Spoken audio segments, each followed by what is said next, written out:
যে সমস্ত দেশে বিপ্লব হয়েছে সেখানে পরাজিত শক্তিকে কেউ রাখে নাই। আমরা অতটা অমানবিক হতে পারেনি সরকার। আমরা এদেরকে রিফর্ম করাতে আমরা কিছু রিয়ালাইজ করি যে কিছু লোক কোয়ারশনের কারণে করেছে, ভয়ে করেছে, বিভিন্ন ভাবে করেছে। কিছু যারা ডাইহার্ড ছিল তারা পালিয়ে গেছে, তাদের বিরুদ্ধে অ্যাকশন হচ্ছে। কিন্তু এইটা অবস্থা একটা মনোবল ভেঙে গেছে একটা বাহিনীর।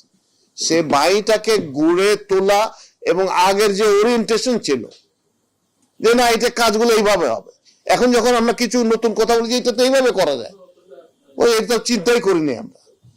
সেই পরিবর্তনগুলো আনার চেষ্টা করা হচ্ছে।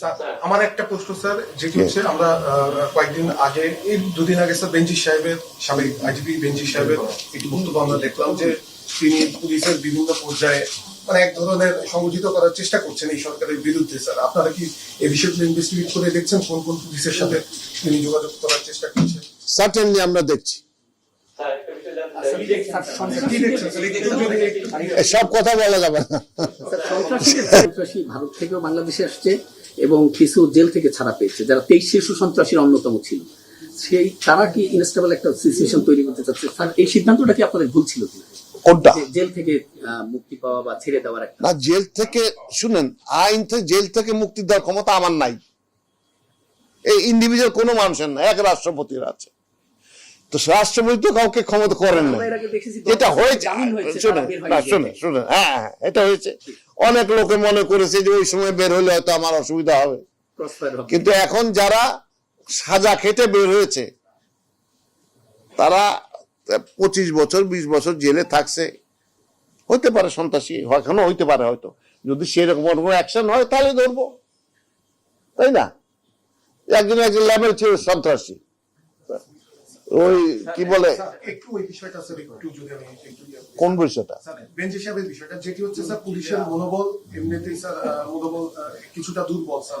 স্যার এই অবস্থায় স্যার তারা নানাভাবে চেষ্টা করছে পুলিশকে সক্রিয় করার জন্য। আপনারা কি স্যার পুলিশের মাঠ পর্যায়ে স্যার কোনো কাউন্সিলিং করছেন কিনা স্যার? আমি তো সেই কথাটাই বললাম একটু আগে যে কাউন্সিলিং শুধু করছি না, অ্যাক্টিভলি করছি। আমরা তো চাই কোমর সোজা করে দাঁড়াক,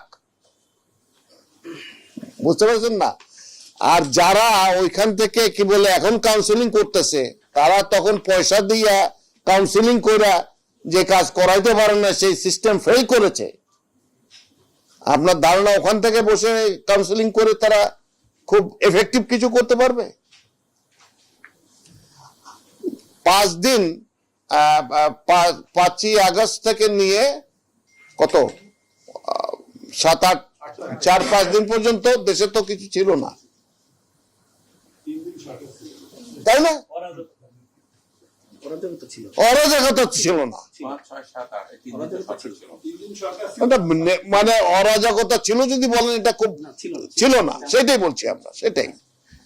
তো have faith in our people, hour system, আমরা এটা ডেভেলপ করতে হবে।